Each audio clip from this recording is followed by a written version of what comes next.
இன்றைக்கி கிட்ஸுக்கு evening snacks என்னென்னு பார்க்கலாம்.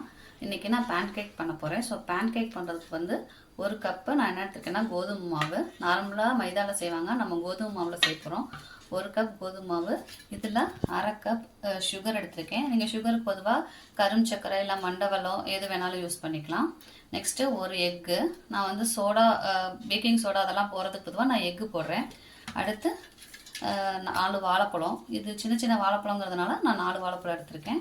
நெக்ஸ்ட்டு ஏலக்காய், அந்த வாசமாக இருக்கிறதுக்காக 3 ஏலக்காய் எடுத்திருக்கேன். ஸோ இப்போ இது எல்லாத்தையும் நம்ம மிக்சியில் போட்டு கிரைண்ட் பண்ணிக்கலாம். அப்புறம் இதை விட்டு அரைக்கிறதுக்கு நான் என்ன எடுத்துக்கேன்னா ஒரு டம்ளர் பால், நல்லா ஒரு பெரிய டம்ளர் நிறையா பால் எடுத்திருக்கேன். பாலில் விட்டு தான் அரைக்க போகிறேன். ஸோ இப்போ இதை அரைச்சி எடுத்துக்கலாம். ஃபஸ்ட்டு கோதுமாவை ஜாரில் போட்டுக்கலாம். சுகர் போட்டுக்கலாம். அடுத்து பனானாவை இப்படி ஸ்லைஸாக கட் பண்ணி போட்டுக்கலாம்.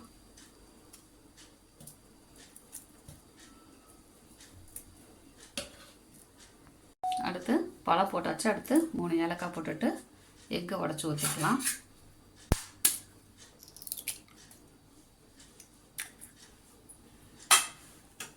இப்போது இதோட பால் ஆட் பண்ணிக்கலாம். மாவு வந்து அப்படியே அடியில் நின்றுக்கும் பச்சை மாவு, அதனால் நல்லா கொஞ்சம் ஸ்பூன் விட்டு மிக்ஸ் பண்ணி விட்டுட்டு இப்போது மிக்சியில் அடித்து எடுத்துக்கலாம். ஜாரில் அடித்து எடுத்துட்டோம். இப்போ இந்த கன்சிஸ்டன்சிக்கு வேணும். சப்போஸ் உங்களுக்கு பால் பத்தலைன்னா நம்ம திருப்பி கொஞ்சம் பால் விட்டு நம்ம அடிச்சுட்டு இந்த கன்சிஸ்டன்சி ஒரு தோசை மாவு கன்சிஸ்டன்சிக்கு கொண்டு வந்துக்கலாம். இப்போ இதை பாத்திரத்தில் மாற்றிக்கலாம். வந்து இதை ஸ்ப்ரெட் பண்ண வேண்டாம், அதுவே ஸ்ப்ரெட் ஆகிக்கும். ஸ்ப்ரெட் பண்ணாமல் அப்படியே விட்டோம்னா அதுவே ஸ்ப்ரெட் ஆகும். ஸோ இதை விட்டுட்டு இதை அப்படியே சிம்மில் வச்சு நம்ம இதை இப்போ வேக வைக்கலாம். இது லைட்டாக வெந்திருக்கு. இப்போ நம்ம என்ன பண்ணோன்னா இந்த சமயம் திருப்பி போட்டுக்கலாம்.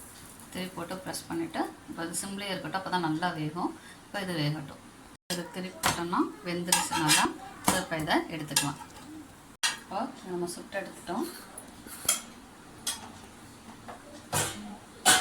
பேன் கேக் மேலே நம்ம டேஸ்ட்டுக்கு ஏற்ற மாதிரி சில பேருக்கு ஹனி பிடிக்கும். ஸோ அவங்க என்ன பண்ணலான்னா ஹனியை மேலே எப்படி ஸ்ப்ரெட் பண்ணி கிட்ஸுக்கு சர்வ் பண்ணலாம். சாக்லேட் ஃப்ளேவர் பிடிக்கும். ஸோ சாக்லேட் சிரப்பை இப்படி ஸ்ப்ரெட் பண்ணி கிட்ஸுக்கு சாப்பிடலாம். ஸோ டேஸ்டியான பேன் கேக் ரெடி. நமக்கு 2 ஃப்ளேவரில், ஹனி அண்ட் சாக்லேட்.